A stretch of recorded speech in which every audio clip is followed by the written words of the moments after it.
Hey guys, Guy with the Cam 23 here, and this is going to be episode 9 of a first watch. Now, I think I said last week that I was going back to my Blu-rays. That didn't work out. It's going to be another theatrical release this week. It's going to be the English language debut of Japanese director Park Chan-Wook, which is Stoker, starring Mia Wasikowska, I don't know how to pronounce her name, Matthew Good and Nicole Kidman. Now, I've heard mixed things about this film. I think reviews in America have been quite harsh, whereas the reviews in, Empire gave it 5 stars. Mark Kermode really liked it. Most of the the newspapers and stuff gave it 4 or 5 stars. I've got a little bit of trepidation towards this because I'm not 100% sure I'm going to like it. But basically, I've seen kind of clips on television and stuff, and I've got a really, really bad feeling I'm not going to like this film. But I'm going to go into it with an open mind. I'm not that kind of person who kind of is influenced by kind of what other people say. I just kind of take on its own merits. Really looking forward to this. I'm a big fan of Park Chan-Wook's work. The Vengeance trilogy, Thirst, and all the other great films. So I'm looking forward to it. So I think that's about it. So as always, I'll come back when I've seen it. I'm going to a late showing. It is now, hang on one second, it is now just gone 20 past 8, and it starts at 9:45, so I've still got quite a while, but obviously through the magic of video you won't be able to tell, so I'll see you in a bit. Hey guys, just got back from seeing Stoker. Now earlier first I want to apologise for, earlier I was doing my little intro bit, I said from the Japanese director of Oldboy, stupid is Korean. My mistake, total mistake. I apologise. Right. Also earlier I said that I wasn't sure I was going to enjoy this, but I had absolutely nothing to worry about. I absolutely loved this film. It had a few flaws, but nothing too kind of obvious. The basic plot is India, played by Mia Wasikowska or whatever.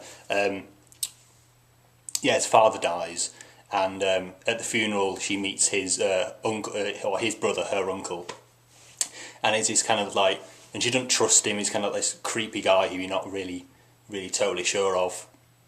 And he kind of invades their lives. Her and her mother, played by Nicole Kidman. On the guy played by Matthew Good, and he's one creepy son of a bitch. I can tell you that right now. He kind of invades their lives in kind of this kind of weird, I won't say kind of love triangle, but kind of weird family, weird triangle. I'm not quite sure how to explain it really. And like I said, from the director of Oldboy, and this film has his name all over this film. Some great shots, some kind of close-up shots, kind of fast shots, slow shots. So he uses a bit too many kind of transition shots. For the first kind of half an hour, 40 minutes of the film, there was a lot kind of transition shots. Like there was this shot of this egg on this plate, and then it kind of transitions into like the egg becomes an eye kind of thing. You know what I mean? I used a few too many of those in the first half an hour, 40 minutes, but then it just kind of became a different beast in the last 2/3 of it. Really good performances by, again, Mia. I should really learn how to pronounce her name. Wasikowska, let's say that. Matthew Good, like I say, is one creepy son of a bitch in this film. He was in, I don't know what character he played, but he's in Watchmen. He's been in a few things. I think he's probably been more American things than British things. And Nicole Kidman, hers was, it was a good performance, but I wasn't kind of blown away by her. She was kind of, I don't know, just kind of static a bit, I felt. And also, Ralph Brown's in this film. No matter what film he's in, whether it's in a film, on television, I always think of the line in Wayne's World. Wayne's World 2, he goes, and how to beat him to death with his own shoes. Every single time I see him in anything, I say on television or films, every time that's what I think of. I don't know, I just find it really fun. I don't know why. Great script written by Wentworth Miller. That's right, that Wentworth Miller, the guy from Prison Break. Really good script. Very intelligent, well-rounded script. The dialogue was great. There's an overall kind of creepiness to the whole thing. It kind of reminds me of kind of older films, like kind of 40s and 50s films sometimes. I don't know, it's really weird.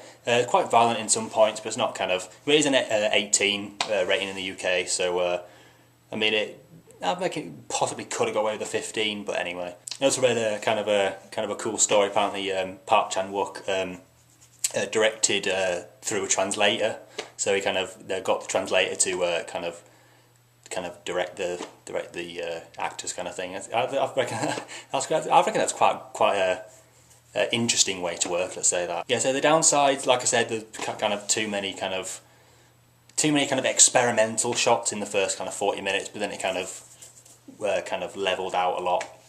And also the other bad thing was kind of the ending. It had good ideas, the ending, but it kind of didn't really.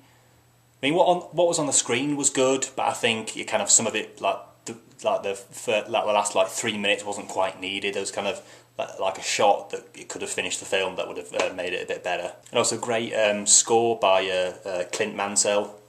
He's a great director, composer. He's I believe he is British, I believe.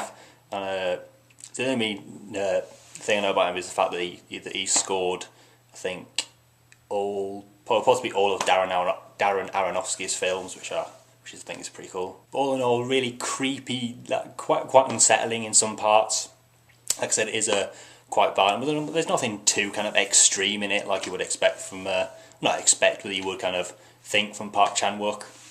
I mean, the kind of film that, like, if you didn't know that it was directed by him, you could probably kind of guess. It's very much his style. I mean, like Django Unchained earlier in the year, I just came out with this massive smile on my face. It was kind of, there were funny parts in it, but I kind of laughed at the whole kind of, not absurdness of it, but kind of, I know, the weirdness and the creepiness of it. I don't know. I just found it really funny. I don't really know why. Yeah, this film is going to stay firmly on my top films of the year, definitely. I'm getting kind of worried a bit at the fact that I only have 2 favourite films on my list, and it's like the beginning of March. But anyway, I do find it kind of interesting that kind of the bad reviews mostly came from kind of people in America and different countries. But over here, it's been received very well. I said Empire gave it 5 stars. Kind of Total Film gave it 4, I think. The newspapers gave it 4 and 5. But yeah, I give it a firm 9 out of 10. Very high recommendation from me. If you do get a chance to see it, do see it. It's really, really well made. Really great directing, great acting, great script. That's all you need, really. So that's been episode 9 of First Watch. Now, I absolutely promise that next week is going to be Blu-rays again. Because the only reason I kind of went on a Saturday because I had a free ticket, so I thought I might as well. So, yeah, that's basically about it. Please rate, comment and subscribe, and I'll see you in this video. Thanks for watching.